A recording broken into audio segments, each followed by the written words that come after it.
नमस्कार, आप देख रहे हैं डीटीवी भारत और मैं हूं आपके साथ निर्भय किशोर।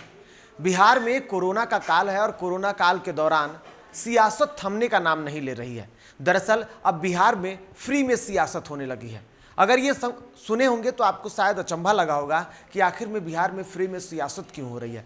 दरअसल कोरोना को लेकर के बिहार सरकार लगातार कोशिशें कर रही है, लोगों को बचाने की तैयारी चल रही है। सरकार अपने स्तर से लगातार कुछ ना कुछ करती हुई दिख रही है।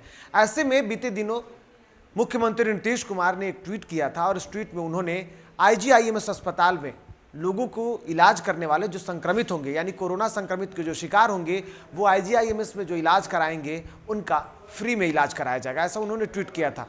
इस ट्वीट में उन्होंने लिखा था कि इसके लिए दवाई और जो भी खर्च होंगे वो सब राज्य सरकार वहन करेगी। यानी कि सरकार जो है वो लोगों को सहायता, लोगों की राहत के लिए आगे आ रही है। ऐसे में अब इस फ्री में सियासत की शुरुआत हो चुकी है। सबसे पहले बात नेता प्रतिपक्ष तेजस्वी यादव की करेंगे।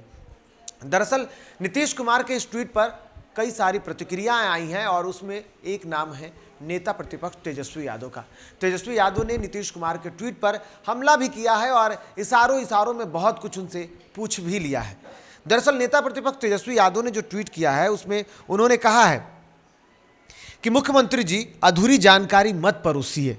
यह कि बताइए कि मात्र 100 बेड यानी केवल 100 मरीजों के लिए है, यह कथित सुविधा उपलब्ध है। अगर संभव हो तो संपूर्ण जानकारी के साथ लिखित आवेदन की कॉपी भी सार्वजनिक की जाए ताकि लोगों को सूचना ग्रहण करने में किसी भी तरीके की कोई असुविधा ना हो।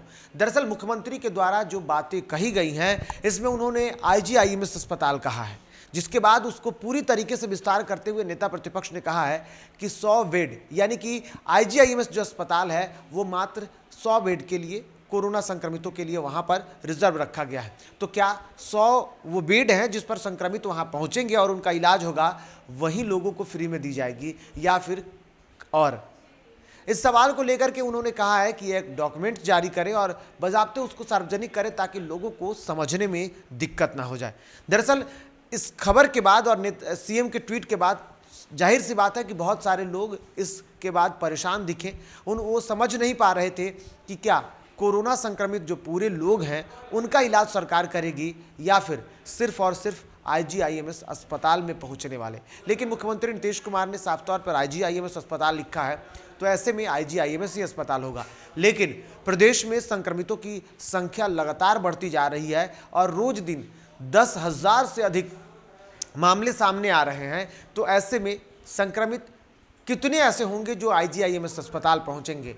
और फिर अगर सिर्फ उन 100 लोगों का इलाज होगा तो सवाल सबसे बड़ा उठता है कि बाकी जो प्रदेश के अन्य जो संक्रमित हैं, जिनका इलाज हो रहा है, लाखों रुपए खर्च हो रहे हैं, वो लोग ऐसे कैसे इस सेवा से महरूम होंगे? और दूसरी बात कि नीतीश कुमार के इस ट्वीट के बाद कई स्थितियां बिगड़ भी सकती है। दरअसल सभी लोग, जब कोरोना संक्रमित जो लोग हो रहे हैं वो अस्पतालों में पहुंच रहे हैं, तो ऐसे में प्रदेश का सबसे बड़ा अस्पताल बना कोरोना डेडिकेटेड एनएमसीएच अस्पताल है।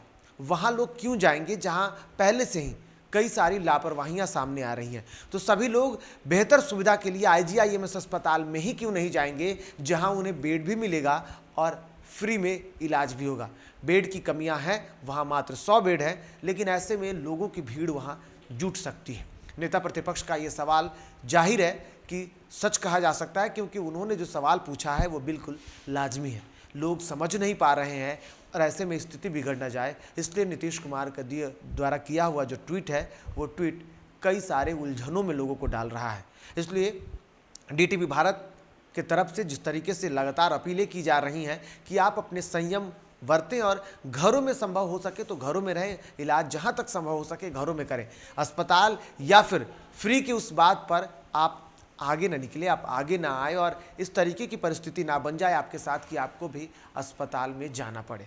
अस्पताल में जाने की ज़रूरत नहीं है, जितना संभव हो सके आप खुद को घरों में बचा करके रखें। इलाज के लिए बहुत सारी ऐसी बातें कही जा रही हैं। लगातार जो डॉक्टर हैं, जो IMA की तरफ से जो लिस्ट जारी किए गए हैं, वो जो डॉक्टर हैं वो लगातार आपको फ़ोन पर भी सुविधा दे रहे हैं, लगातार जानकारियाँ दे रहे हैं। तो आप उनके संपर्क में जितना ज़्यादा हो सके उनके संपर्क में रहें। अस्पताल में जाने से बचें। अगर आप इलाज घर पे कर सकते हैं तो ऐसा नहीं है कि कोरोना संक्रमण आपको अस्पताल तक जाने को मजबूर कर देगा। आखिरी स्थिति जब हो जाए तभी आप अस्पताल में जाएं। किसी भी तरीके के, चाहे सरकार के द्वारा फ्री सेवा की बात की जा रही हो, ऐसे सारे उलझनों से बच के रहें। और DTV भारत लगातार आपसे अपील कर रहा है कि कोरोना संक्रमण के इस काल में स्वस्थ रहें, सुरक्षित रहें, कोरोना गाइडलाइन के नियमों का पालन करें और देखते रहें DTV भारत, वो भी सोशल डिस्टेंसिंग के साथ। नमस्कार।